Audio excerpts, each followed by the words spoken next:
noches, queridos amigos. Bienvenidos a ¿Quién tiene la razón?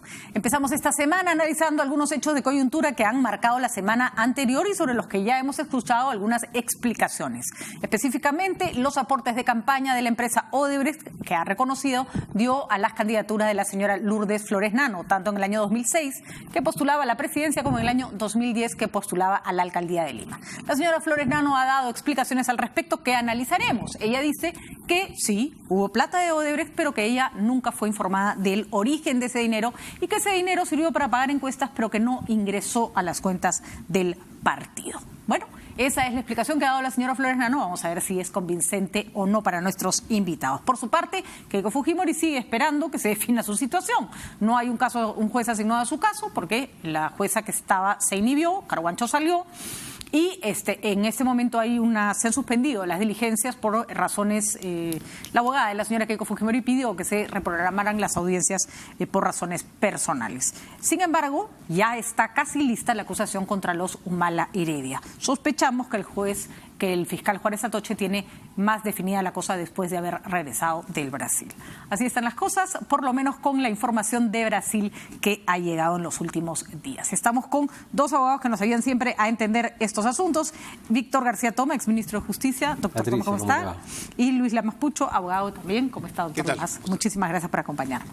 Bueno, señores, se complica un poco la situación para personas como la señora Lourdes Flores y otros nombres que han aparecido, tanto de congresistas como de candidatos a la presidencia o a las alcaldías que han recibido dinero de Odebrecht. La gran pregunta es, ¿va a seguir siendo sostenible el delito de lavado de activos por el cual, por ejemplo, la señora Keiko Fujimori en este momento está cumpliendo una prisión preventiva o delito por el que van a ser acusados esta semana, se presume, los señores Humala Heredia? Es decir, ¿se les va a aplicar a todos la misma vara o se trata de situaciones distintas? Lucho es el experto. Yo voy a dar una opinión que seguramente de repente me la corrige. Esta es una tesis del Ministerio Público que finalmente tendrá que ser refrendada por, eventualmente, el Poder Judicial. Hay una discusión abierta.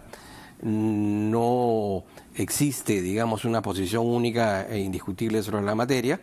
Y en todo caso lo que habría que esperar es que el Ministerio Público sostenga esta posición en relación a todas las personas sin diferenciarlas o distinguirlas, porque en realidad el hecho sería el mismo, ¿no? Uh-huh. El hecho sería el mismo y entonces tendría que tener las mismas consecuencias. ¿Qué pasaría? Porque el caso Humala Heredia tiene un poco más de complicaciones, ¿no? Recibieron el dinero del mismo señor Barata, lo recibieron ellos, ¿no? Es uno de los pocos casos en que ellos son los que reciben personalmente la plata, fueron gobierno. Se podría conseguir ese dinero como algo así, como se ha tratado de hablar, de un pago adelantado de coima, pero no es tan distinto tampoco a lo de los demás, ¿no? Claro.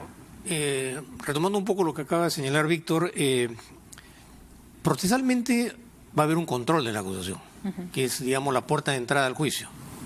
Y ese control es una audiencia bastante exigente, porque no solamente se trata de que el fiscal formalice su acusación, sino que esta acusación tiene que cumplir con ciertos estándares mínimos para que pueda pasar a juicio oral. O sea, tú no puedes acusar a cualquiera de cualquier cosa. Puedes acusarlo, el tema es pasar el control. El juez te tiene que decir, ok, sí, tipifica el delito que usted está señalando. ¿Cuáles son los hechos fácticos que sustentan la imputación?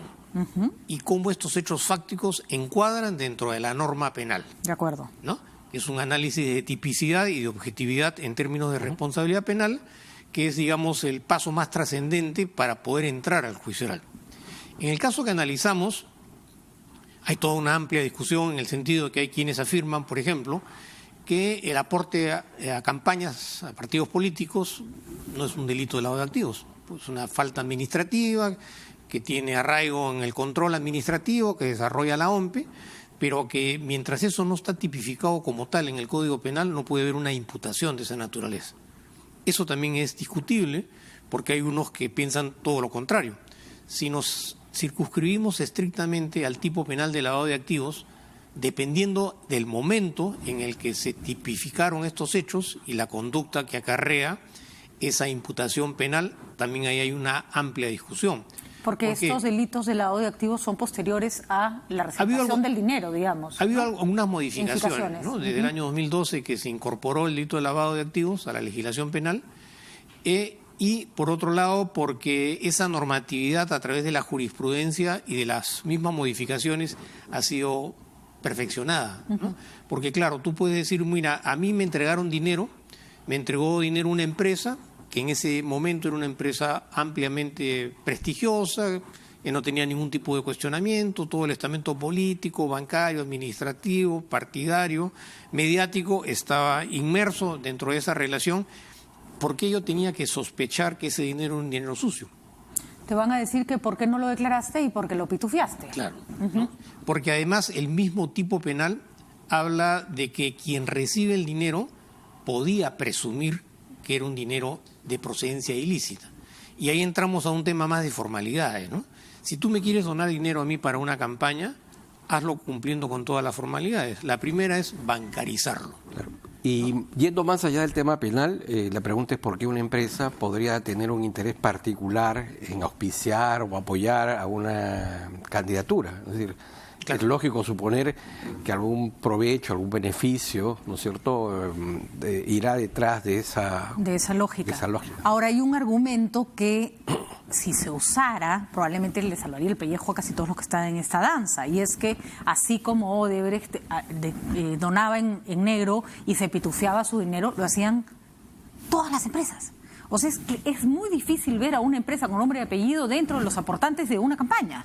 Y eso quiere decir que el Banco de Crédito aportaba en negro, que pues, estoy dando nombres al azar, ¿eh? No estoy diciendo que así sea. No sé, que con la Real aportaba en negro, que...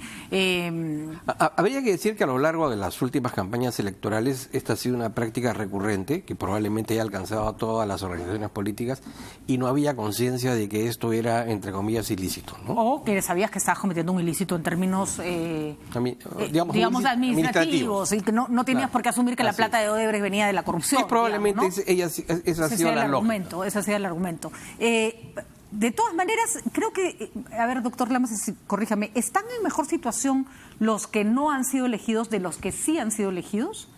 Yo creo que en ambos casos estarían en una situación similar, dependiendo de las circunstancias, las características. Pero claro, en el caso de los que fueron elegidos, el hecho adquiere mayor nivel de reproche.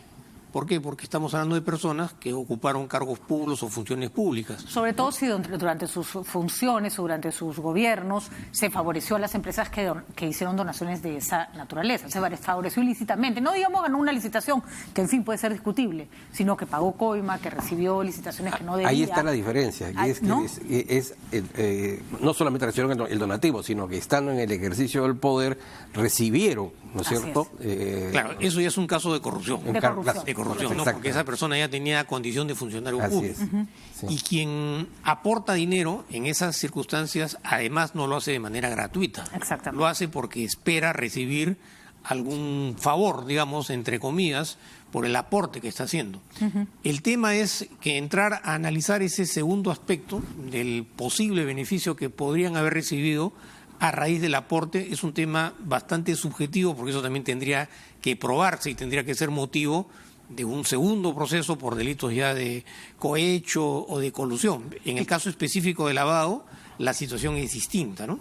Porque en el caso que usted señala, doctor Lamas, en una segunda etapa uno tiene que unir el caso A con el caso B, es decir, haber donado plata a la campaña con haber recibido un beneficio ilegal. O sea, tienes que probar que hay una conexión entre ambos. En cambio, para el lavado de activos solo tienes que probar que recibieron dinero negro, digamos, y que lo lavaron, ¿no? Depende de una serie de circunstancias, porque ahí también hay toda una discusión sobre el denominado delito precedente, es decir, cómo puedo yo lavar algo que no ha sido posible, digamos, calificarlo como delito.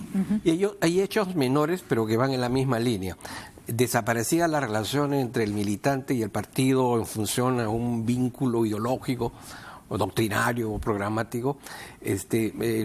Muchas personas participan en los procesos electorales con la finalidad luego de obtener una plaza o un puesto en la burocracia pública. Eso es también un proceso que se ve de manera continua, que es una cosa micro, pequeña, pero finalmente es lo mismo. Es decir, estoy trabajando o colaborando con la finalidad luego de obtener un beneficio, ¿no? Bueno, sí que hay gente que incluso postula para ganar plata. O sea, recauda fondos que puede ser Se construye una casa, pues, ¿no? No. O sea, Para hacer fortuna. No. A través del Exactamente. ejercicio Hay de- el de los partidos cáscara que saben que no van a ganar, pero hay 100 o 120 incautos que tienen la idea de que siendo postulantes al Congreso les da un estatus y son por ese hecho pagan un cupo, digamos, y después el partido son felices y por supuesto se queda con toda la plata, ¿no? el presidente del partido se queda con el dinero. varios de los problemas que han surgido se señala, por eso digo que el caso de los Humaleré es más complicado porque son ellos los que han recibido el dinero, es que muchos de los que han recibido el dinero se lo han quedado, ¿no? Entonces Una apropiación ilícita. claro, pero además ahí a quién le vas a echar la culpa porque es un robo entre ellos, ¿no? Además, no, pero es familiar, porque Exacto, digamos han comprometido a como los que te padres, roben, hermanos. Lo que como que te pasa roben es tu que tío. muchos de ellos son secretarios y tesoreros porque legalmente el partido debería exigirles, ¿no? Si realmente hubo una donación, si esa donación ingresó, digamos, a la contabilidad del partido Claro, político. porque la defensa de Lourdes Flores es muy interesante en ese sentido. Se nota que es abogada y que sabe exactamente lo que tiene que decir y lo que no tiene que decir. Y uno de los fuertes en su declaración es la plata nunca entró al partido. No fue declarada como parte de la finanza del partido. Es una plata que Canepa recibió, Canepa administró, Canepa gastó, ¿no? O Canepa se quedó, eso no dice, pero también podríamos sospechar. Lo que está tratando de hacer es blindar al partido del financiamiento ilegal. Sí, claro, pero digamos el estigma es muy fuerte, ¿no? Como para poder librar al partido de un procedimiento de esta naturaleza que eventualmente podría involucrar a otras personas, porque en la situación actual todo el mundo trata de zafar cuerpo para no verse involucrado en un proceso que puede tener tantas connotaciones, ¿no? Pero más allá de si ingresó o no ingresó, el tema de fondo es discutir si efectivamente eso podría o no podría configurar un delito de lavado de activos. Si se cayera, por ejemplo, porque van a acusar a los Humala, pero repito, el caso de los Humala tiene como más elementos, estoy un poquito más complicado. Eso de ¿no? van a acusar, Patricia. Ha dicho Flores Atoche, No, pues. bueno, con eso está hace un Pero tiempo bastante largo, eso es ¿no? Bueno, Brasil, de yo hecho creo que va a haber una acusación. Debe haber en un una momento. presión de fiscalía del tipo, mira, este acuerdo tiene que dar algún resultado, ¿no? Pero O sea, la acusa de expectativa una que vez, esa ¿no? acusación pueda superar los estándares de calidad Ese es el y punto. entrar a juicio. Porque si se cae la acusación contra los Humala, que es la que tiene más elementos, casi por defecto se tendría que caer todas las demás. Si no tipifica ese caso, ¿por qué tendrían que tipificar los otros? Pero es en el caso en donde los fiscales y los jueces han cometido la mayor cantidad de errores, al extremo de que muchas de las pedidos o decisiones han sido finalmente desestimadas o revocadas, ¿no? Claro, porque este control de calidad puede ser rechazado y la sala le ordena al fiscal que otra vez rehaga la acusación Que se ordene, digamos. para que pueda superar esas objeciones, porque si no lo hace, en última instancia la sala puede rechazar en forma definitiva la acusación y el caso queda archivado, ¿no? Y si se rechaza en forma definitiva la acusación, no se puede volver a abrir investigación. Es decir, para volver a acusar se necesitan nuevos elementos. O volver a intentar acusar. No, tendrían que partir siempre sobre los mismos hechos. Ajá. Lo que pasa es que tiene que haber una reconfiguración de la interpretación de los hechos, porque no pueden salirse de esos hechos. Ajá. Y Eso es lo que hay, sobre la esa base es de lo que la tienes. única opción. O sea, que es difícil. De poder encuadrar una acusación en esos términos, pero no pueden incluir hechos distintos que no han sido en principio objeto de la investigación y que además no han sido objeto de la primera acusación que en teoría ha sido Ahora, en rechazada. materia de Por eso indicios se y pruebas, demoran, creo ¿no? que de lejos ahí hay mucho más material que en otros casos, ¿no? En ese, el Humala y Toledo son los que... Bueno, Toledo Sí. ya... que me da risa cuando aparecen nuevas pruebas porque yo digo, ya la verdad simplemente hay que ponerlas una encima de otra, ¿no? Sí, Tienes sí. todo el paquete completo. Sí. En el caso de los Humales todavía hay más material, pero es fino el trabajo que hay que hacer. Por eso demorarán también, porque si tienen toda una fila de casos... No, lo digo porque ¿No? en repetidas oportunidades el Ministerio Público ha señalado fechas que luego no ha cumplido. No ha cumplido, ¿no? No ha cumplido. Y además son megaprocesos, Sí. De en la acuerdo. que hay pues una serie de hechos, investigaciones, colaboradores, pruebas indiciarias, pruebas directas, información que tiene que estar muy bien sistematizada para poder orientar su propia teoría del Ministerio Público, ¿no? ¿Qué se necesitaría para que todos aquellos que han recibido plata de Odebrecht sean considerados que han cometido el mismo delito? Que en todos los casos se pueda sospechar que la fuente de ese dinero era la Caja 2. Bueno, ahí también hay varios aspectos, ¿no? Si evidentemente el dinero proviene de la Caja 2, Todos están la fregados. situación es más complicada. acuerdo. ¿Por qué? Porque es un dinero que no estaba declarado, no era parte de los activos de la empresa y por lo tanto ahí estaríamos hablando posiblemente de un delito precedente. Pero el receptor tiene que ser consciente de que ese dinero viene de la caja 2. Claro, pero no necesariamente consciente, pero podría presumir. Presumir, bueno. Claro, porque si tú eres, por ejemplo, secretario de un partido y viene una persona en representación de una empresa y te entrega un maletín con $200,000 en efectivos, por lo menos tú te claro. tomar Por ciertas lo menos levantas la previsiones, ceja, Sí, ¿no? claro, Por acá- lo menos levantas la ceja, Claro, ¿no? acá tienes hay algo aspiraciones raro. políticas, Sí, ¿no? Tú dices, política. muy bien, vamos a bancarizarlo, que hay que levantar una escritura pública, ¿no? Para poder, digamos, subsanar cualquier tipo de objeciones. Pero si a ti te están entregando dinero en efectivo, la situación es más angustiante por lo que tú acabas de decir antes, porque nadie da dinero si es que no tiene un interés de por medio. Claro. Ahora, argumentos que se han utilizado en esta defensa que me gustaría que analicemos. La señora Lourdes Flores ha dicho, sí, la plata entró a la campaña, se pagaron las encuestas, no fueron declaradas al partido, yo no sabía. Bueno, pero eso es un ¿Se tema sostiene? de carácter administrativo en cuanto a la administración de los recursos.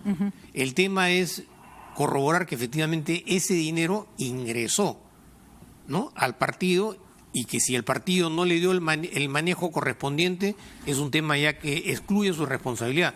Pero demostrar, digamos, documentadamente que ese dinero ingresó. No, y creo que la declaración de Barata va a ser importante porque hay un tema que ha quedado, digamos, en el tintero.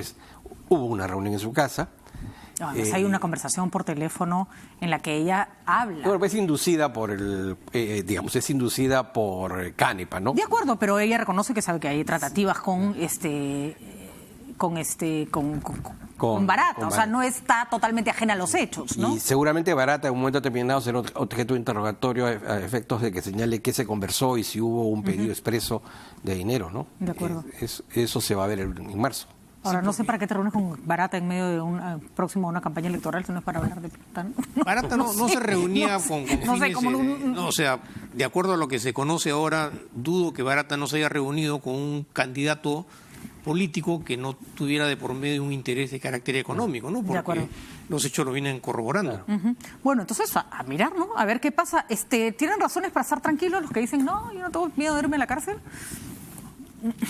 Bueno, es cuestión de indicios y de pruebas. En tanto esos indicios y pruebas no aparezcan. Algunas están apareciendo, por lo menos, ¿no? Como para empezar. Lo impresionante es la cantidad de personas que niegan lo que saben que va a aparecer. Eso me parece de locos. Bueno, eso es bastante frecuente y común. ¿Y ¿no? qué hacen los abogados con clientes así? Bueno, yo creo que en principio el cliente debería sincerarse, el abogado sincerarse, ¿no? El cliente sincerarse con su abogado, y de esta manera para poder, digamos, diseñar una estrategia, ¿no? Ahora, hay aspectos formales, hay aspectos de fondo, hay una serie de circunstancias que no necesariamente son iguales en todos los casos, pero yo creo que es una situación bastante difícil. Y es entendible que todos tengan que negar, porque la otra figura sería aceptar, y eso es bien difícil, ¿no? En todo caso, pero aceptar y decir, sí, yo recibí dinero, no tenía idea que la fuente era oscura, por lo menos te pone en mejor posición que a que te ampallen habiendo recibido un dinero que no declaras. Más allá de las personas, lo lamentable es que arrastra a toda la clase política y probablemente la sepulte. Está fregado. Abriendo aquí un espacio de incertidumbre de qué es lo que va a pasar políticamente en el Perú cuando culminen estos procesos, ¿no? La segunda, disculpe, doctor. No, y además para una partidocracia muy venida menos en los últimos años, ¿no? O sea, ya esto es como la estocada. Una estocada final. Sí. Totalmente. Y nos deja en manos de sabe Dios quién. Sí. Así es. Del candidato SDQ, sabe Dios quién. El último punto con respecto a este tema que también me interesa cerrar es, ¿cuánto tiempo puede demorar la acusación? Porque entendemos que hay plazos, pero si el caso se declara complejo, los plazos se amplían. Se los digo porque hoy día, de verdad que creí que había escuchado una noticia del pasado, vintage, cuando declaran que le acaban de dar 25 años de cárcel por lavado de activos al señor Ceballos, dueño de Aerocontinente. Hoy salió la sentencia. Yo decía, pero ese señor, ya nos habíamos olvidado que existía. Y le falta poco para cumplir sus 25. O sea, que ya estaba condenado 20 años por narcotráfico, pero ahora le han dado 25 por lavado de activos. Entonces uno dice, si a Ceballos, ¿no? Aerocontinente pues no existe hace 20 años. Lo han condenado recién.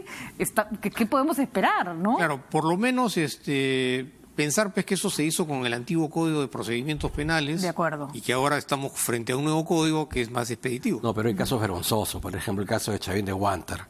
Pero también es código anterior, ¿no? también en También el código anterior, claro. Ahora, estos casos están bajo el código nuevo. El nuevo Código Procesal Penal, y eso que se te da un supone... plazo. Y ahí más o menos el plazo, ¿cuánto sería, Lucho? Dependiendo, digamos, el tiempo que haya durado la investigación, pero la inmediatez es importante, ¿no? Porque hacia dónde se orienta todo este tipo de gestión y labor, a la acusación fiscal. Por eso es que los Humala Heredia salieron de prisión, porque tú no puedes, o sea, los dijeron, vamos a tenerlos ahí mientras acusamos, no acusan, bueno, ya pues, ¿no? No puedes tener a alguien sin siquiera una acusación fiscal metido con preventiva. Sospechamos que si lo de Keiko no se apura, puede sufrir la misma... tener la misma salida, lo de ¿no? Keiko es más interesante dependiendo de la óptica que le quieras dar, porque si uno lee la resolución que corrobora la prisión preventiva, uno puede descubrir ahí toda una hoja de ruta interpretativa que puede ser objeto de medios de defensa. Sí. ¿No? O sea, porque como todos conocemos, uno lee la resolución, la que, digamos, corroboró la que la deja presa, digamos. Así es. ¿No? Al final te sorprende la decisión, porque la misma lectura deja entrever que no habría elementos suficientes para una detención preventiva. Entonces, pero en el fondo hay todo un mensaje de interpretación jurídica para decir, bueno, acá están los hechos, estos son los hechos que van a tener que ser demostrados. Si eso no es así, esto en términos de acusación fiscal no va a prosperar. Uh-huh.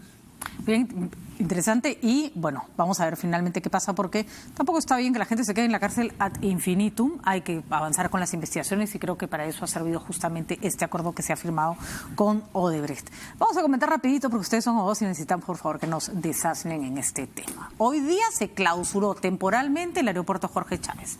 Clausurar temporalmente es una cosa rarísima cuando no cierran las puertas y se puede seguir usando, pero de alguna manera han limitado el tránsito a las áreas comunes, a personas de visita, es decir, le han incomodado la vida al no viajero. Hay, digamos... ¿Se puede una cosa así? No hay ponderación entre el supuesto hecho infractor, que consiste en la reiterada omisión de colocar unos avisos o paneles en contra de la discriminación, con el hecho de clausurar el principal aeropuerto del país, impidiendo el libre tránsito de ingreso y salida de pasajeros y de bienes. ¿Un municipio puede tomar una decisión así sobre un aeropuerto? Como ha señalado Víctor, esa resolución, esa decisión municipal distrital tiene que tener un contenido de ponderación. No, claro. ¿No? O sea, ¿por qué? Porque estamos frente a una institución pues que tiene un peso estratégico en el país por todo lo que significa el aeropuerto. Entonces, tú no puedes clausurar una institución de esa envergadura por una apreciación muy subjetiva, porque evidentemente yo imagino que van a plantear ahí un amparo y la van a anular, ¿no? Hubo un exceso anterior también, muy criticado, en el Real Plaza de Salaberry, en donde se impedía el ingreso de una persona enajenada, y eso fue considerado como un acto de discriminación. El señor ¿no? tenía un palo. Sí. El señor tenía un palo y estaba totalmente fuera de sí. Sí. O sea, además, era por seguridad. Ahora, hay varias preguntas que tenemos, porque efectivamente ocurrió un hecho discriminatorio, pero no fue un hecho ni propiciado ni amparado por el personal del aeropuerto, sino es un problema entre pasajeros, ¿no? Y sí es verdad que la persona que fue objeto de la discriminación, que fue una discriminación por opción sexual o por... Ya sé que la palabra opción sexual no se usa, no me odien en las redes sociales. Ahorita no se me ocurre el término adecuado, pero por la persona fue agredida por temas de su sexualidad y aparentemente no encontró eco en las autoridades del aeropuerto para hacer valer sus derechos. Es decir, tal pasajero me ha fastidiado y que se tomaran las acciones. Pero eso no se resuelve poniendo un letrero de prohibida la discriminación. El letrero no va a cambiar esa conducta. Es un tema cultural, de percepción de la realidad, y además creo que tiene que ver de todas maneras un procedimiento previo, ¿no? Para poder acopiar algunos elementos de juicio y de esa manera poder... Hubo una denuncia, que fue la denuncia del chico discriminado, y dice que el aeropuerto contestó en breve que iban a tomar todas las medidas, pero me parece que además lo que se debiera exigir es, ya señor, ha pasado esto, al próximo pasajero que le pase algo parecido, que sufra algún elemento de discriminación, ¿cuál es el protocolo que tiene el aeropuerto para apoyar al pasajero? O sea, porque el cartel no lo va a ayudar en nada, ¿no? Protocolos existen para situaciones, digamos... irregulares, entre comillas, ¿no? Además hay policía dentro del aeropuerto, personal administrativo, ¿no? Hay una serie de personal de seguridad que puede actuar en términos inmediatos, ¿no? Entonces, yo creo que hay que cumplir Y esas situaciones están dadas, ¿no? Pero no por defender a la empresa, pero el flujo de personas que van al aeropuerto es tal que es un poco complicado. La cantidad de gente distinta que se cruza en un aeropuerto, Así en es. todos los aeropuertos del mundo, Distintas clases sociales, gente culturas vestida diferentes. distinto, culturas distintas, idiomas distintos. Yo además sostengo, no sé si esta reflexión es válida, que en los aeropuertos es un espacio donde la discriminación, entre comillas, está casi institucionalizada y permitida. Por ejemplo, yo camino vestido de determinada manera y el señor de seguridad decide que mi vestimenta es rara y que yo puedo tener un explosivo de bala. No tiene idea, no hay nada más que mi vestimenta que lo hace sospechar y tiene todo el derecho del mundo, sin que yo pueda decir ni pío, de llevarme a un cuarto y de vestirme. Por tu pasaporte, por el color de tu piel, por la manera en cómo caminas. No, físicamente no agraciados, esos son sospechosos. O sea, en verdad, Mal hasta por el vestido, país o sea, al que has visitado Queda antes, a criterio, ¿no? pues, Sí, del subjetivo. que lo está observando, digamos, ¿no? Lo que pasa es que los aeropuertos en los últimos años, por cuestiones de seguridad, se han convertido en escenarios sumamente neurálgicos y sensibles por todo lo que sucede. Porque no solamente hay terrorismo, hay discriminación, hay tráfico de drogas, trata de personas, tantos problemas, ¿no? Entonces, las actitudes de las autoridades son distintas en relación a otros O escenarios. sea, que es un espacio especial. Es un súper especial. Pero en este ¿cierto? caso habría que insistir que más allá del aeropuerto, el error básico es el de la municipalidad. Es decir, Así es. el comportamiento de la municipalidad es totalmente... Porque si no vas a tener que poner prohibida la discriminación entre pasajeros que no se pueden insultar ni fastidiar, porque si a usted lo le detiene un policía por el color de su piel, no se puede quejar. O sea, todo eso tendríamos que poner en el cartel. Particularmente, además, todos sabemos que cuando te detienen en un aeropuerto, por más injusto que te parezca, lo único que puedes hacer es quedarte callado, quitarte todo lo que te piden que te quiten, ¿no? Hacer todo lo que te digan que te digan que tienes que hacer y subirte a tu avión sin hacer eso no problema. solo sucede acá, sucede en todos los En aeropuertos otros del mundo. aeropuertos Todavía, es peor, ¿no? Y los peruanos somos favoritos en ese tema, ¿no? Hemos mejorado un poco, pero antes era el pasaporte y a la fila del costado, ¿no? Hay que entender que son espacios complicados, ¿no? Hay que entender que son espacios complicados. Lo que me preocupa más que la acción, que parece bastante irracional, es ¿quién decide quién hace qué? O sea, qué miedo tener autoridades que no saben cuáles son sus funciones o que se toman atribuciones que no les corresponden. O sea, no sé, yo mañana me disfrazo de policía y paro a alguien en la calle y la detengo. O sea, cualquiera se puede tomar atribuciones que no le corresponden. Indudablemente, el funcionario público representa a la autoridad. Tiene capacidad de poder aplicar medidas coercitivas, como incluso en la propia detención física de la persona. Entonces, entendemos que son personas debidamente formadas y capacitadas para poder manejar ciertos niveles de criterios que implica toma de decisiones que en alguna medida restringe derechos que tienen rango constitucional. Es el viejo tema del poder, el que tiene un sello, que tiene un palo, ¿no es cierto? O un arma. O un arma, se siente pues empoderado para... Y más allá de quejarnos de esta decisión bastante ridícula, por decirlo de alguna manera, se puede tomar una medida contra esa autoridad, porque hay mucho de figuretismo. Anunciaron, vamos a cerrar el aeropuerto, convocaron a la prensa. Payasada, finalmente, ¿no? ¿Una denuncia por abuso de autoridad? ¿No? Una denuncia por abuso. Claro, la Fiscalía podría intervenir de oficio. Pero ya el procurador del Ministerio de Transportes, que ha actuado rápidamente, ha señalado que va a formular una denuncia, ¿no? Una denuncia por abuso de autoridad y abuso del poder. Claro. Porque los alcaldes pierden la perspectiva bien rápido, ¿ah? Bien rápido, se creen reyesuelos de la ciudad y toman decisiones. Dale poder y los ¿no? conocerás. Bueno, por si acaso, para los que nos están escuchando y tienen que viajar, no se preocupen, van a poder entrar y salir del aeropuerto. El problema es que todo va a ser un poquito más incómodo y en unos días, por cierto, van a llenar el aeropuerto de unos carteles que nadie va a entender.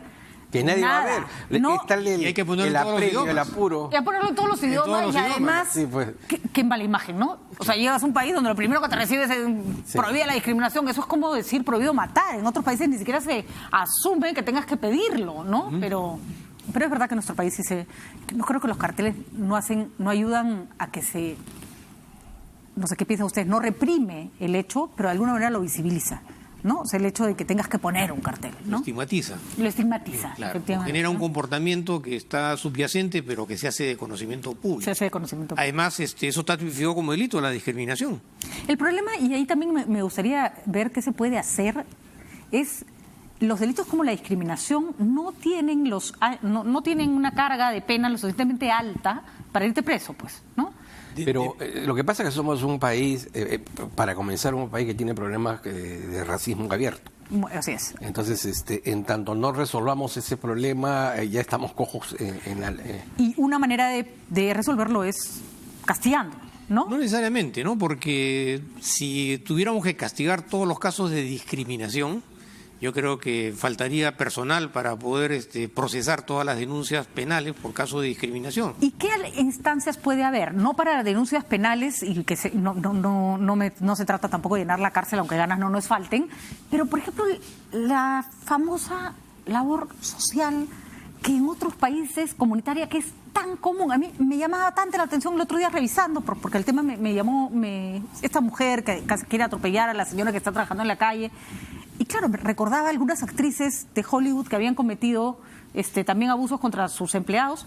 Las ponen a barrer la calle con su chaleco amarillo a la Paris Hilton y a la Naomi Campbell y a quien sea, a la hora que sea, con su chaleco amarillo en la mitad de una calle de Nueva York o de Los Ángeles. No importa cuánta plata tengas. ¿Por qué somos incapaces de generar ese tipo de retribución? Formalmente están en el código, ¿no es cierto? Claro, claro. Pero no están implementadas. No están implementadas porque la carga discriminatoria es tan fuerte desde el punto de vista ideológico y cultural que, como te vuelvo a repetir, todos en alguna medida, en algún momento son discriminadores. Y otro lado es el tema de los medios de comunicación. Si tú ves un periódico, vas a darte cuenta que hay muchos actos de discriminación, por ejemplo, en la publicidad y la propaganda. El primer discriminado, para comenzar, es el policía. Va una mujer a formular una denuncia por agresión al marido y dice, algo habrás hecho. Algo habrá de verdad. Pero yo soy de la idea que si por lo menos los casos más groseros, ¿no? Como estos, que son abiertos, que son filmados, que la persona, esa señora en Arequipa, se fuera a limpiar una calle 6 meses con su chaleco amarillo, limpieza pública gratis, claro, tendríamos de todas maneras, pero yo resolveríamos el tema de la limpieza pública. Punitiva. Pero la divulgación que han hecho los medios, yo creo que es el mejor castigo, es decir... Pero no tanto. Además, yo le sacaría la foto barriendo. Todos esos chicos, todos estos que cuando van a hacer una intervención policial, por ejemplo, la policía entra a un lugar a sacar a los delincuentes y toda la familia le pega al policía. Sí. Eso es insólito. En otro país tú saltas, siquiera te acercas de esa manera al policía y te va a poner el suelo con la policía, pues, en algunos casos ha perdido mucha presencia y autoridad, ¿no? Pero esa gente... y eso se difunde en los medios de comunicación. Así es. Se convierte en un hecho perverso. Así es. Viciosamente Les interpretado. escupen, les pegan, les gritan, Así, ¿no? Claro. O se le teme Mínimo, por abusivos o no se les respeta. no se les respeta. Se van al otro extremo, ¿no? Agarran el revólver y lo matan, Sí. tiran un disparo por la espalda. Así es, efectivamente. Pero algunos mecanismos alternativos a las cárceles podríamos empezar a Yo desarrollar, creo que ¿no? se trata de la forma de cómo deberían ser sancionados estos, no con la cárcel, sino, como tú dices, con medidas pedagógicas, ¿no? Así es. Que así se es. difunda que esa persona, por haber insultado o discriminado, ha sido condenado a barrer parques durante 30 días. Así es. Y cuando está barriendo le ponen un uniforme y lo están filmando. Así es. Claro. Exactamente. Argumentarían también que hay una forma de discriminación, que por qué lo filman, ¿no? Pero en alguna forma es la idea de generar un mensaje educativo a la opinión, a toda la ciudadanía, para que sepa diferenciar que por lo menos estos hechos están sancionados. Claro. Que no se sancionan con cárcel, pero sí se sancionan. Con un servicio, retribuir que tu daño sirva algo sea de una retribución. Pero pónganse las pilas, ¿ah? Porque la verdad que no saben cuántas playas tenemos que limpiar, parques, avenidas, todos los problemas que tienen de limpieza pública en las ciudades se podrían solucionar con los hombres que fastidian a las mujeres en las calles, con los que discriminan, y ahí nomás tendríamos Claro, hay una mano... distritos- Trabajo hay. Una mano laboral. Distritos que tienen tremendos problemas de basura. Claro. Sería la oportunidad más adecuada, digamos, para que estas personas cumplieran una pena de servicio a la comunidad, ¿no? Y eso sí, de verdad, ese tipo de cosas te quitan la payasada para siempre. ¿Eh? Sí. Para siempre. Por supuesto. Para siempre, calladita la boca te quedas y aprendes a no discriminar. Bueno, señores, gracias. Ha sido sumamente gracias, interesante. Gracias. Ya veremos cuando empiecen las acusaciones cómo van las cosas, pero... Ahí está, la Fiscalía tiene un trabajo súper La importante. telenovela no termina. No termina, y además armar bien el Estamos a capítulo de la comienzo, telenovela. comienzo. Y esto es por series y los primeros capítulos tienen que salir bien. Muchísimas gracias al doctor Lamas Pucho, al doctor García Toma. Nos vamos a una pausa y regresamos para hablar de Venezuela con dos internacionalistas. Viene Miguel Rodríguez Mackey y Francisco Belaunde con nosotros. Ya volvemos.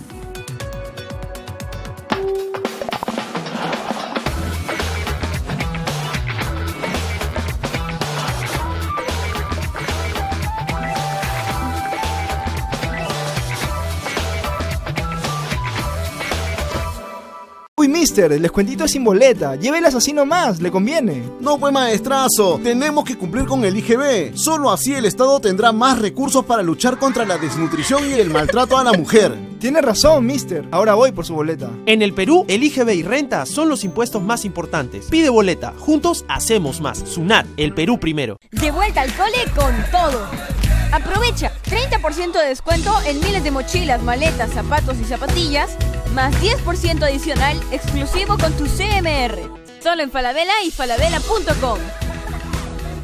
¿Por qué Cayetano Heredia es tu mejor opción en salud? Porque tenemos un centro de diagnóstico por imágenes con lo último en tecnología. Nuestro resonator magnético es el mejor de la región. Porque somos una clínica recategorizada que cuenta con 30 especialidades a cargo de más de 90 médicos y somos la clínica con más atenciones de la región Junín según reportes de su salud. Agradecemos tu preferencia y te recordamos que la clínica Cayetano Heredia es tu mejor opción en salud.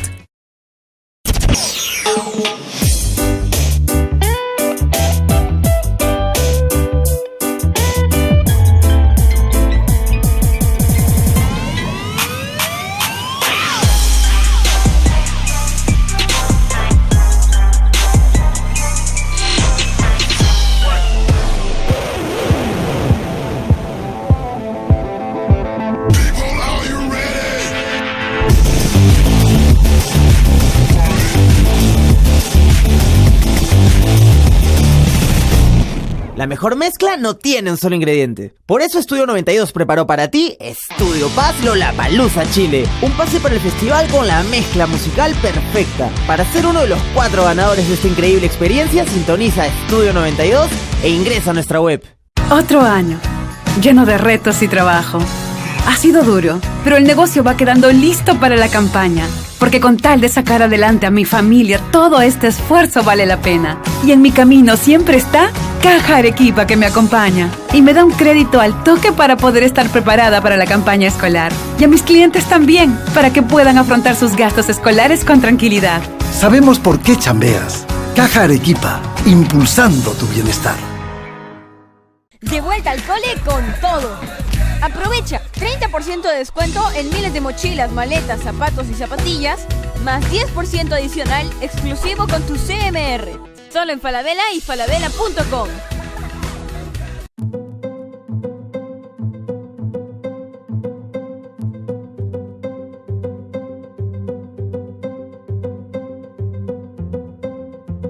Ayudemos a todos nuestros hermanos que sufren por huaicos, derrumbes e inundaciones.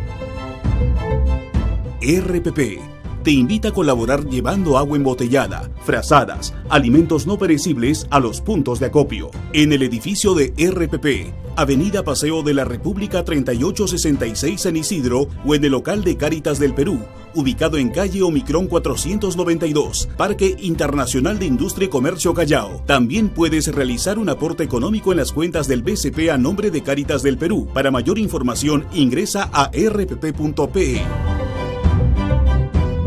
Es momento de ayudar. Perú da la mano.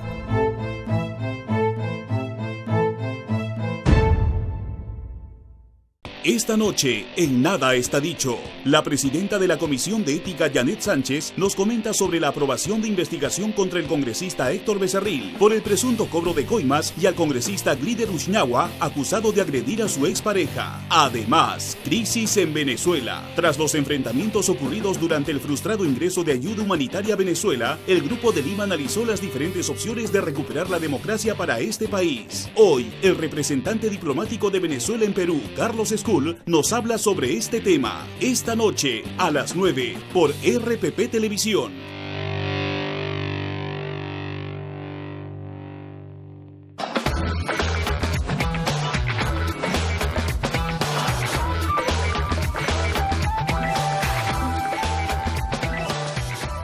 Todos hemos visto con pavor el fin de semana lo ocurrido en la frontera de Venezuela con Colombia. Todos hemos visto cómo la ayuda humanitaria no podía atravesar las fronteras porque Nicolás Maduro decidió que no entraba ayuda humanitaria a su país, pero no solo eso, sino que además quemaba los camiones con ayuda humanitaria que quisieran atravesar las fronteras. Ayuda humanitaria que se ha quedado ahí, esperando en distintos lugares a que se abra alguna posibilidad de entrar a este país donde, hay que decirlo, esto no tiene nada que ver ni con Trump ni con Maduro. La crisis existe, es pavorosa y no se puede seguir negando. Miguel Rodríguez Mackey y Francisco Belaunde, ambos internacionalistas conmigo para analizar lo que ha pasado y lo que se viene. ¿Cómo están, señores? Muy buenas noches. Buenas noches, Patricia. Bueno, Francisco, si tuvieras que hacer un resumen de lo que pasó el fin de semana, ¿por qué cosa resaltarías más?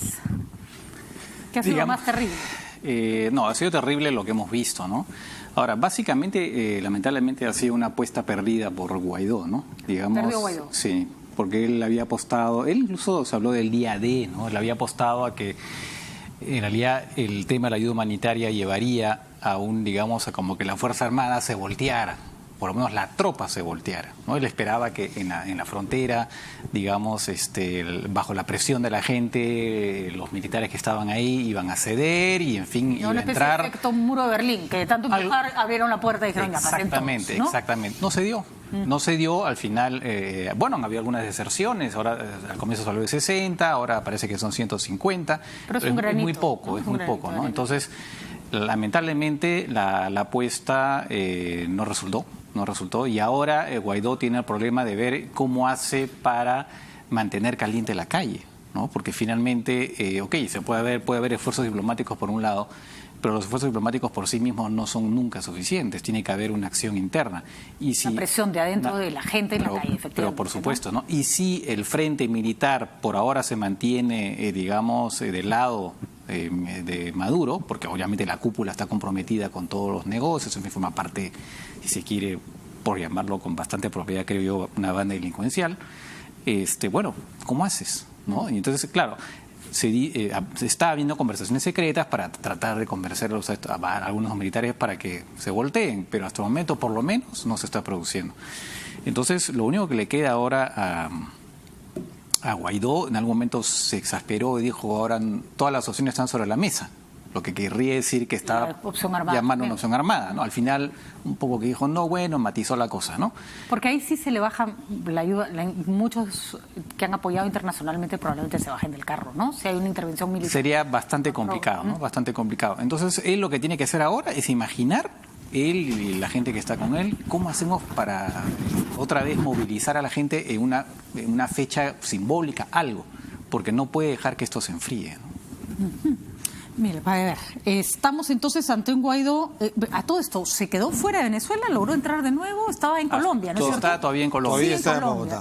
Y ya desde Colombia, ya fuera de Venezuela le es muchísimo más difícil hacer cualquier cosa. Claro. ¿Va a poder reingresar a Venezuela? Bueno, el escenario es que si Maduro creyera que teniéndolo fuera para él es mejor, no lo va a dejar entrar. Pero también está lo otro. Es un presidente reconocido por más de 60 países. Tiene, por tanto, un peso gravitante. Y Maduro puede recrear un clímax que lo lleve a una mayor exacerbación interna. Pero mira, Patricia, el fin de semana creo que lo que concluye es, primero, que no es la invasión la que puedan estar pensando como se hizo con Panamá. Las barricadas, los camiones en los puentes no han sido evidentemente fácilmente vulnerados, no se ha podido vulnerar. O sea, bueno, no les han metido un tanque del otro lado tampoco, ¿no? Se ha respetado el hecho de que no se han metido con armas hacia la frontera. Lo que te quiero decir es que no es 5 fácil. Tanques gringos se llevan de encuentro todo el día, ¿no? Pero lo que te quiero decir es que no es fácil. No, ¿qué va a ser? Y eso confirma lo que Estados Unidos ha estado pulseando, si era posible o no pensar en una posibilidad de una invasión.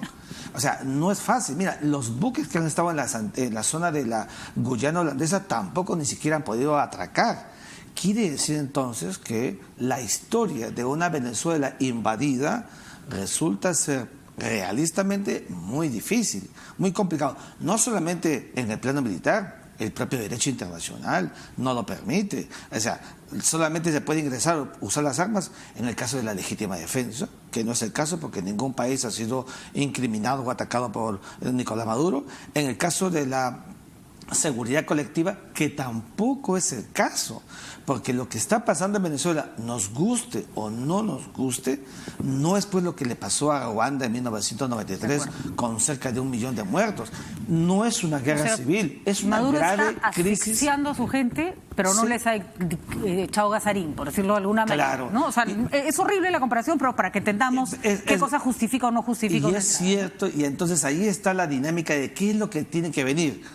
Lo que conversamos en el entretiempo, la necesidad de que se mantenga el momento del clímax efervescente, duro contra Nicolás Maduro. Lo que no puede pasar es que esto vuelva a un statu quo y entonces Maduro evidentemente recobre energías, termine empoderándose y las Fuerzas Armadas, que por el lapso, por el tiempo, lógicamente deben volverse contra Maduro, puedan terminar una vez más consolidando su afirmación con Nicolás Maduro.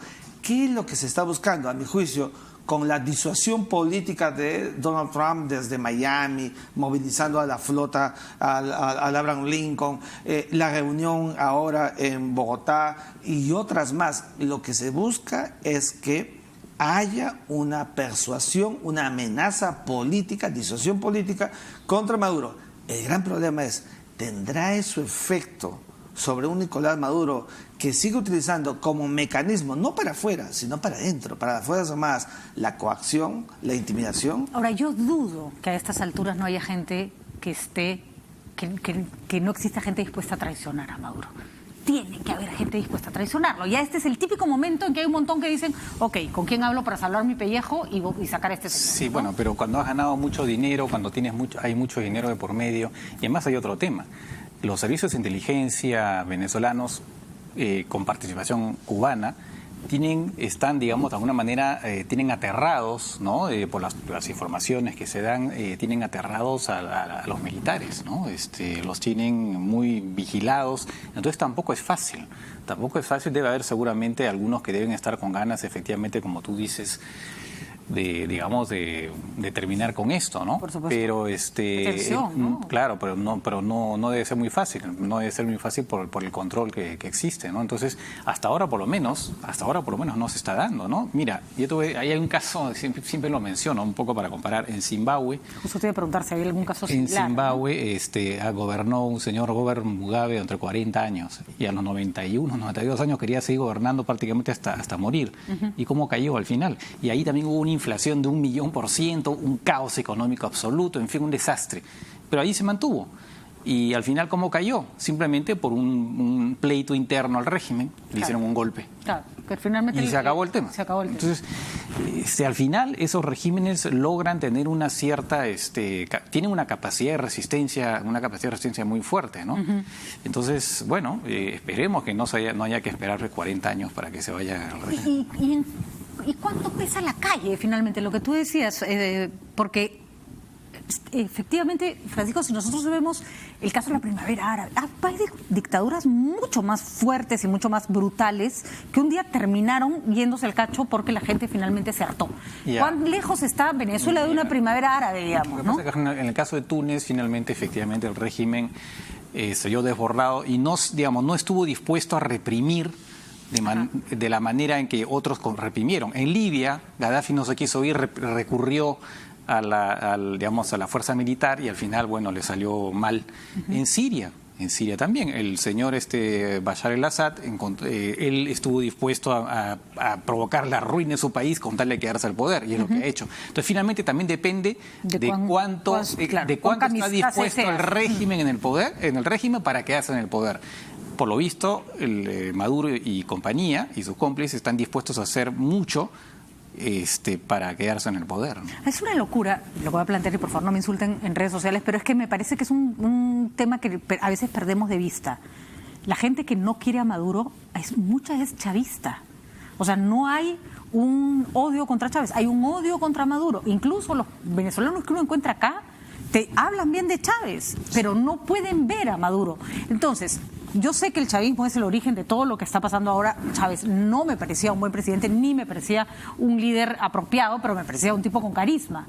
¿Cuánto de recuperar ese chavismo que la gente añora podría servir para destruir a Maduro, es decir, no enfrentarlo con las armas de sus enemigos, sino de su propia gente, ¿no? Bueno, yo creo que ya se está dando de alguna manera un intento de recuperar a chavistas, también sectores del chavismo están incorporados de alguna manera a la gente que está pidiendo la salida de Maduro. Hay un señor, hay un señor Carvajal que ha sido un hombre clave en la época de un ex general de servicios de inteligencia en la época de Chávez, y también con Maduro, que ahora está pidiendo la caída de Maduro.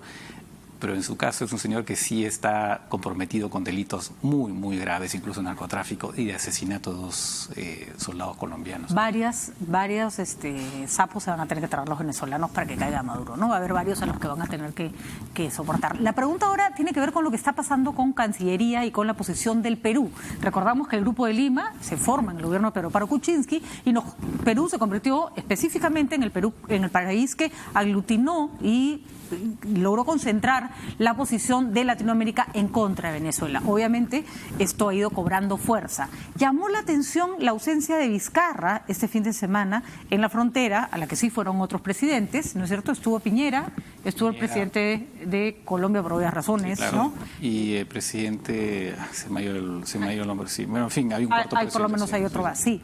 Y ahora, por ejemplo, no sé cuáles eran las razones, pero no presidía el Grupo de Lima el canciller, lo presidía el vicecanciller. Entonces, ¿qué señal está dando el Perú en estos casos? ¿Se sigue comiendo el pleito con el mismo entusiasmo de hace un año y medio, o está mostrando más bien como que está sacando cuerpo? Bueno, es una respuesta que la debería dar el canciller Néstor Popolicio, pero lo que sí es evidente es que, mira, el Grupo de Lima fue creado para justamente liderar toda la situación interna en Venezuela, pero el Grupo de Lima tiene al Perú como el vanguardista que no rompió relaciones diplomáticas con el régimen de Nicolás Maduro y lo hizo Paraguay. Reconocimiento de Juan Guaidó lo hizo Estados Unidos primero y luego el Perú. Nosotros todavía tenemos a los diplomáticos venezolanos, ¿no? Además sí, es verdad que que ya se ha entregado cartas credenciales a Juan Guaidó, etcétera, ¿no? Yo lo que creo es que, mira, la política exterior, esto lo decía mucho, toda la visión internacional que tiene el Perú, García Bedoya, ¿no? La concatenación de sucesos, de actos, tienen que visualizar el liderazgo del Perú en la vida internacional. El presidente Vizcarra, como muy bien dices, es el momento más bien en el que él debería tener el protagonismo, tener una conversación incluso con el propio Donald Trump, que es un presidente que tiene el liderazgo planetario y el nuestro liderazgo en la región para ventilar el tema de Nicolás Maduro. Pero a mí esa idea no me entusiasma tanto. Y así, no, pero es que mira, Patricia, no, pero es que Trump es el elemento disociante en esta historia. Lo que pasa es que en las relaciones internacionales los actores visibles traspasan a las personas.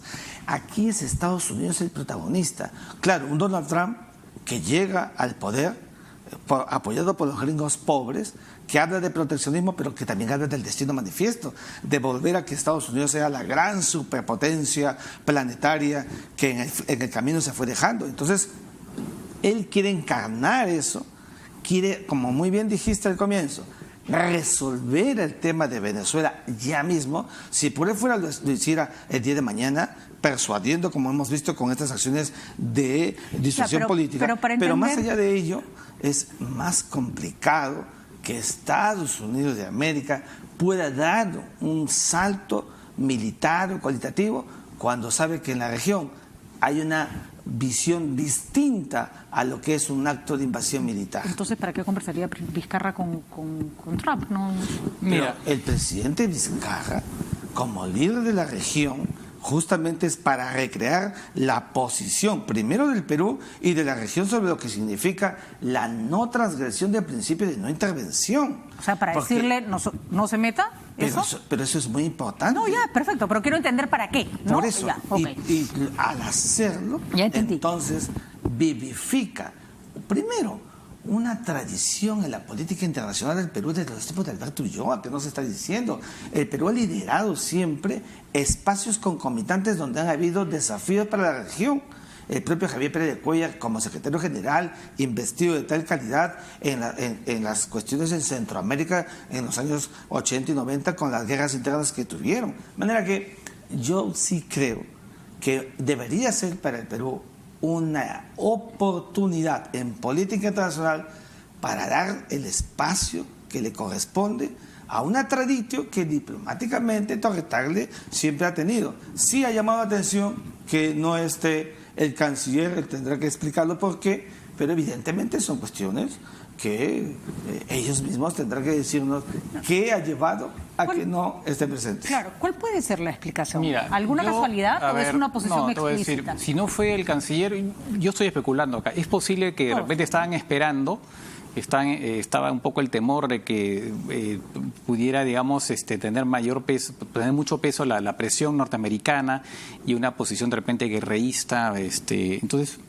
ahí estoy especulando porque no sé qué ha pasado, porque es que no fue el propio canciller. Claro. Ahora, yo creo que de repente era por ahí para no estar comprometidos finalmente en algo que iba más allá de lo que el Perú estaba postulando, que era justamente la no... Pero que al final también el propio presidente de Chile lo dijo, o sea, al final todo el mundo ha dicho no queremos una... Pero además está muy bien que lo que ha dicho el vicecanciller lo dijera el canciller, ¿no? O sea, porque si ese era el mensaje que ibas a plantarte, te plantas pues con tu canciller, ¿no? Claro. Ahora, no hay sé, que lo que vamos a decir, la verdad es que, el vice, ahora yo sí, con todo el respeto que el vice se merece. Yo no veo qué más puede hacer ahora, digamos, el Perú y en general la diplomacia.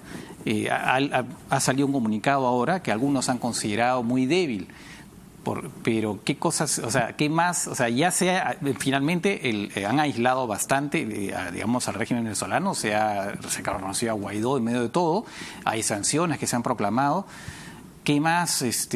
¿Cuán aislado queda fíjate, Venezuela? Porque ojo que de motu propio, Venezuela ha roto relaciones con Colombia, ha roto Venezuela relaciones con Brasil. Con Estados Unidos, supuestamente. Pero fíjate, Patricia. Esa ya es una broma. Pero fíjate, Patricia, en las últimas 24 horas se especulaba mucho el discurso de Juan Guaidó, el discurso de Julio Borges, de que todas las variables de una invasión o de cualquier otra cuestión que pueda haber sobre Venezuela estaban en la baraja, en la mesa de negociaciones.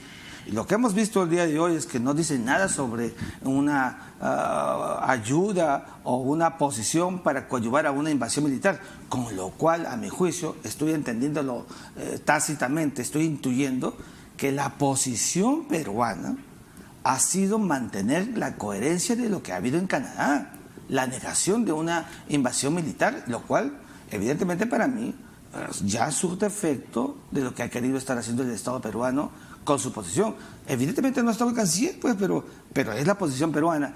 Lo terrible, pero lo trágico hubiera sido... otro campo como el de la diplomacia para los gestos y el protocolo. Pero o sea, en cualquier otro punto, no sé mucho de diplomacia, pero si en algún lugar las formas, las presencias y las personas son importantes, es en el ámbito de la diplomacia. Patricia, fíjate. O sea, que no vaya él, que tiene que ir. Hubiera sido trágico que lo que hemos escuchado en 24 horas, que vaya a haber un apoyo para una posibilidad de una acción militar, se vea en un comunicado como el de hoy, cuando hace 10 días en Canadá se dijo algo distinto. Eso no ha pasado. Bueno, te vas, sí, es más digno, mantener te vas, una posición coherente. Bueno, la verdad es que sí. No sé, ahora, ¿por qué es que no fue el canciller? Con toda franqueza.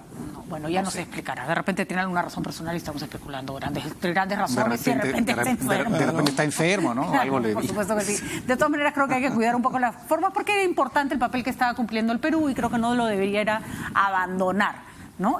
Vamos a ver qué pasa. Lo cierto es que seguimos esperando. No creo que vaya a ser nada dramático en los próximos días, horas. No, vamos a ver que primero